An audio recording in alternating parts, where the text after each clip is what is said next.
नमस्कार विद्यार्थी मित्रांनो, आज आपण मराठी या विषयाचा व्याकरण अभ्यासणार आहोत आणि आजचा आपल्या व्याकरणाचा टॉपिक आहे अलंकार व अलंकाराचे प्रकार. अलंकार व अलंकाराचे प्रकार या व्याकरणाच्या भागाचा हा सेशन क्रमांक पहिला आहे. विद्यार्थी मित्रांनो, ज्याप्रमाणे आपल्या घरामध्ये एखादा कार्यक्रम असेल, त्या कार्यक्रमामध्ये आपण छानपैकी दागदागिने घालून नटतो, थटतो, तयार होतो. म्हणजेच काय, आपण आपल्या सौंदर्य वाढवण्याचा प्रयत्न करत असतो. मग आपल्या ह्या सुंदरतेमध्ये दागिन्यांमुळे एक छानपैकी भर पडलेली असते. म्हणजेच दागदागिने घालून आपण आपल्या सौंदर्याचं सुंदरता वाढवतो. त्याचप्रमाणे साहित्यामध्ये वेगवेगळे अलंकार असतात. त्यांच्या माध्यमातून आपण भाषेचे सौंदर्य वाढवत असतो. आपण जेव्हा कथा, कादंबरी, कविता, नाटक वगैरे साहित्य वाचतो, तेव्हा दैनंदिन जगण्यातील भाषेपेक्षा थोडी वेगळी भाषा आपल्याला वाचायला मिळते. आपल्या साहित्य वाचनाचा आनंद मिळवून देण्यात या भाषेचा मोठा वाटा असतो.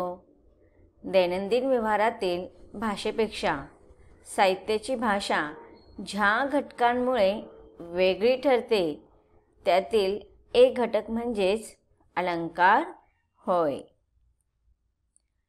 माणसाला सौंदर्य प्राप्त करण्यासाठी जशी काही गोष्टींची गरज लागते, तशीच भाषेला सौंदर्य प्राप्त करण्यासाठी काही गोष्टी अतिशय आवश्यक असतात. जसे माणसाला सोनं, दागिने, सोन्याचे दागिने किंवा चांदी, दागदागिने असेल तर ते माणूस आपल्या समूहामध्ये खुलून उठतो. तसेच भाषा ही भाषेच्या अलंकाराने खुलून उठत असते. म्हणजेच काय, आपण अलंकार म्हणजे काय किंवा अलंकाराची परिभाषा काय असेल तर भाषा सौंदर्यमय तसेच अधिक नादमय करणाऱ्या भाषाच्या विशिष्ट रचनेला आपण भाषेचे अलंकार असे म्हणतो. पद्यामध्ये शब्दांची किंवा अक्षरांची पुनरुक्ती असली की त्यामध्ये नाद माधुर्य येते. पद्य म्हणजेच काय, कविता. अशा शब्दचमत्कृतीची पद्यात योजना असली तरी त्या पद्यामध्ये शब्दालंकार असतो. पद्यात अर्थचमत्कारी प्रामुख्याने असली तर त्या पद्यामध्ये किंवा कवितेमध्ये अर्थालंकार असतो. अशा रीतीने अलंकाराचे दोन प्रमुख किंवा मुख्य. तर विद्यार्थी मित्रांनो, अशा प्रकारे आपण अलंकार म्हणजे काय तर दागदागिन्यांना आपण अलंकार असे म्हणतो. अधिक सुंदर दिसण्यासाठी मनुष्य दागिने किंवा आभूषणे घालतात. त्याप्रमाणे आपली भाषा अधिक सुंदर आणि अधिक आकर्षक व परिणामकारक होण्यासाठी लेखक व कवी आपल्या भाषेला भाषिक अलंकारांनी नटवतात. अशा प्रकारे ज्या ज्या गुणांमुळे भाषेला शोभा येते, त्याच गुणधर्मांना आपण अलंकार असे म्हणतो. साहित्याच्या भाषेमध्ये आपण त्याला अलंकार म्हणतो, भाषिक भाषेला. कवितेमध्ये कधीकधी शब्दांच्या नादमय रचनेमुळे सौंदर्य प्राप्त होते, त्यास आपण शब्दचमत्कृती म्हणतो. तर कधीकधी शब्दातील वेगवेगळ्या अर्थांमुळे सौंदर्य प्राप्त होते, त्यास आपण अर्थचमत्कृती असे म्हणतो. मग भाषेच्या या अलंकाराचे दोन प्रकार होतात. अलंकाराचे दोन प्रकार म्हणजेच पहिला प्रकार शब्दालंकार आणि दुसरा प्रकार म्हणजेच अर्थालंकार. अलंकाराचे दोन प्रकार असतात, पहिला शब्दालंकार आणि दुसरा अर्थालंकार. कवितेमध्ये ज्या रचनेमध्ये शब्दचमत्कृती होते त्यालाच आपण शब्दालंकार असे म्हणतो. आणि जिथे अर्थचमत्कारिती होते तिथे आपण अर्थालंकार असे म्हणतो. आता आपण शब्दालंकार आणि अर्थालंकारांची व्याख्या पाहणारच आहोत. परंतु शब्दालंकारांचे 3 प्रकार असतात. पहिला आहे यमक अलंकार, दुसरा आहे अनुप्रास अलंकार आणि तिसरा आहे श्लेष अलंकार. अर्थालंकारांचे पण उपमा अलंकार, उत्प्रेक्ष अलंकार, रूपेक अलंकार, अपनहुती अलंकार, व्यतिरिक अलंकार आणि चेतनागुणोक्ती अलंकार हे अर्थालंकाराचे प्रकार आहेत. ते आपण समजून घेणार आहोत. सुरुवातीला आपण शब्दालंकार म्हणजे काय ते समजून घेऊया. शब्दालंकार म्हणजे शब्दांच्या विशिष्ट रचनेमुळे वाक्याला सौंदर्य प्राप्त होते, त्याला आपण शब्दालंकार असे म्हणतो. आणि अर्थालंकार म्हणजे काय, शब्दाच्या विशिष्ट अर्थामुळे वाक्याला सौंदर्य प्राप्त होते, त्याला आपण अर्थालंकार असे म्हणतो. तर आपण सुरुवातीला शब्दालंकारांचे प्रकार समजून घेणार आहोत. शब्दालंकाराचे 3 प्रकार आहेत, यमक अलंकार, अनुप्रास अलंकार आणि श्लेष अलंकार. सुरुवातीला आपण यमक अलंकार म्हणजे काय हे समजून घेऊया. इथे तुम्हाला काही उदाहरण दिलेले आहेत, ते आपण उदाहरण वाचूया आणि समजून घेऊया. खालील ओळी वाचा आणि निरीक्षण करा. मना चंदनाचे परित्वा झिजावे, परी अंतरी सज्जना नेववावे. आता हे मनाचे श्लोकचे 2 ओळी इथे दिलेल्या आहेत की मना चंदनाचे परित्वा झिजावे आणि दुसरी ओळ आहे परी अंतरी सज्जना नेववावे. आता ह्या दोन्ही ओळींमध्ये शेवटचे जे अक्षर आपण पाहतो म्हणजेच काय, वे. झिजावेमध्ये वे आणि नेववावेमध्ये वे.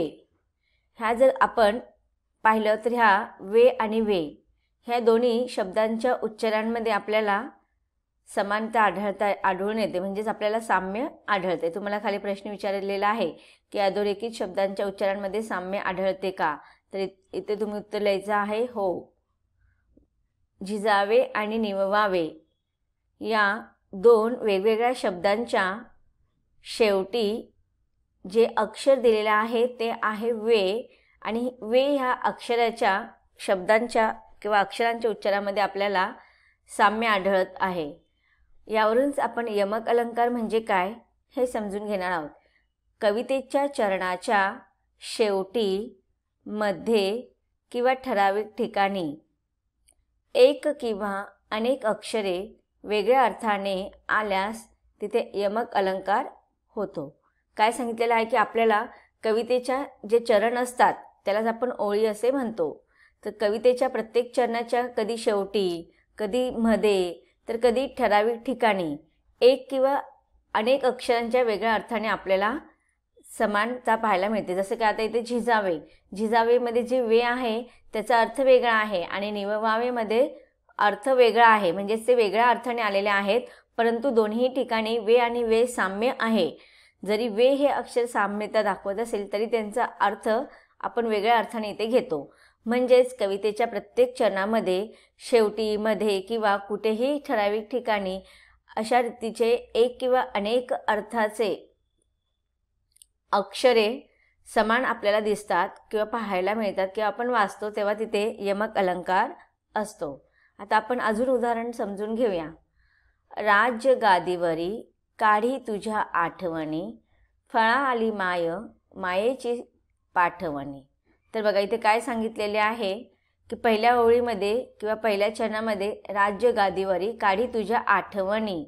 आता इथे आठवणी या शब्दामध्ये नी हे अक्षर आणि दुसऱ्या चरणामध्ये फळा आली माय मायेची पाठवणी. ह्या ओळीमध्ये किंवा या चरणामध्ये पाठवणी या शब्दामध्ये नी हे अक्षर समान आहे. आता आठवणी आणि पाठवणी या दोन्ही शब्दांचा अर्थ वेगळा आहे, परंतु यांच्यामध्ये साम्य काय आहे की या दोन्ही शब्दांच्या पाठीमागे किंवा शेवटी नी हे अक्षर समान आहे. आता बघा इथे शब्द आहे आठवणी आणि दुसऱ्या ओळीमध्ये शब्द आहे पाठवणी.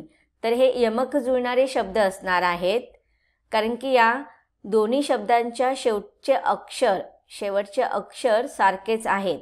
मग सारखे असलेले अक्षर म्हणजे इथे बघा लक्षात ठेवायचं, अक्षर सांगते मी, शेवटचे सारखे असणारे किंवा साम्य असणारे अक्षर म्हणजेच नी आहे आणि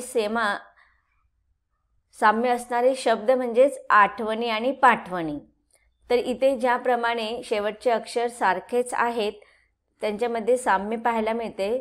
तर ज्या वेळेस अशा प्रकारे कवितेच्या शेवटी असू दे किंवा मध्ये असू दे किंवा विशिष्ट ठिकाणी ज्यावेळेस आपल्याला असे साम्य असणारे अक्षर पाहायला मिळतात, कधी कधी शब्दही साम्य असतात तर कधी अक्षरच असतात, मग जेव्हा असे आपल्याला अक्षर पाहायला मिळतात तेव्हा तिथे यमक अलंकार होतो.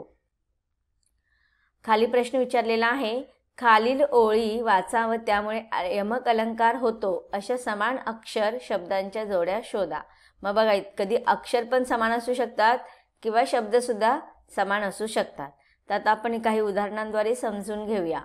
पहिला आहे, नाचे दरी डोंगरात झिम्मा खेळ तो नदीशी, रिमझिम पहाडीचं गाणं बोलतो झाडांशी.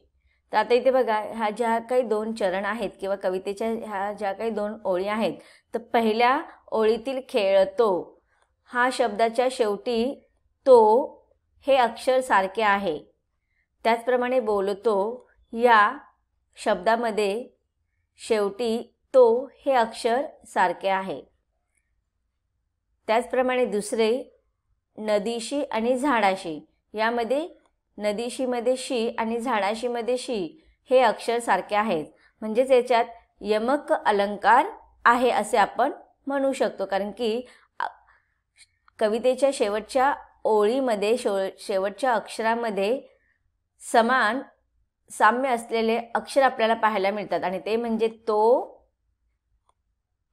आणि शी. दुसरा अक्षर आहे शी.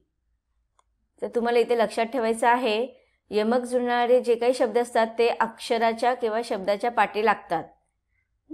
अक्षर ते शब्दाच्या पाठी असतात. आता आपण पुढचं उदाहरण पाहूया. आई तुझ्या पुढे मी आहे अजून ताना, शब्दात सोड माझ्या आता हळूच पाना. आता बघा, जेव्हा आपण ही कविता वाचतो तेव्हा आपल्याला ताना, पाना या शब्दामध्ये आपल्याला लगेच समजत आहे की तानामध्ये ना आणि पाहनामध्ये ना हे दोन्हीही शब्द साम्य दर्शवणारे आहेत, म्हणजेच इथे यमक अलंकार आहे.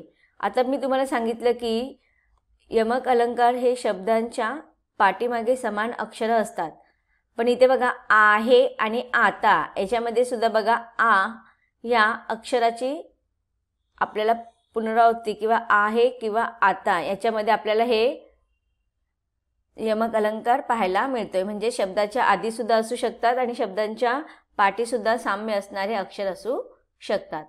पुढचं उदाहरण आहे, कडीस जोडूनी दुजा कडीला मनुष्य बनवितसे साखळीला. आता तुम्ही सांगा पाहू, याच्यामध्ये यमक अलंकार आहे का आणि तुम्ही कशावरून सांगू शकतात याच्यामध्ये यमक अलंकार आहे? तर या कवितेच्या शेवटी कडीला या शब्दामध्ये ला आणि साखळीला या शब्दामध्ये ला हे दोन्ही अक्षर साम्य दर्शवणारे आहेत, म्हणजेच समान अक्षरं आलेली आहेत. त्यामुळे इथे आपण यमक अलंकार आहे असे म्हणू शकतो. मग अशा प्रकारे यमक अलंकार म्हणजेच काय की कोणत्याही कवितेच्या ओळीमध्ये शब्दाच्या शेवटी, कवितेच्या शेवटी किंवा मधोमध किंवा इतर ठराविक विशिष्ट ठिकाणी सुद्धा आपल्याला यमक अलंकार पाहायला मिळतो. तर अशा रीतीने विद्यार्थी मित्रांनो, आपण अलंकार म्हणजे काय हे समजून घेतलेले आहेत. अलंकाराचे दोन प्रकार पाहिलेले आहेत, शब्दालंकार आणि अर्थालंकार. त्यापैकी आपण अलंकाराचा पहिला प्रकार शब्दालंकार अभ्यासत होतो, त्याच्यामध्ये आपण यमक अलंकार म्हणजे काय याचा उदाहरणाद्वारे अभ्यास केलेला आहे. आता आपल्याला अलंकाराचे पुढील प्रकारही अभ्यासायचे आहेत, परंतु त्याचा सविस्तर अभ्यास आपण अलंकार व त्याचे प्रकार ह्या व्याकरणाच्या पुढील भागामध्ये अभ्यासणार आहोत. धन्यवाद.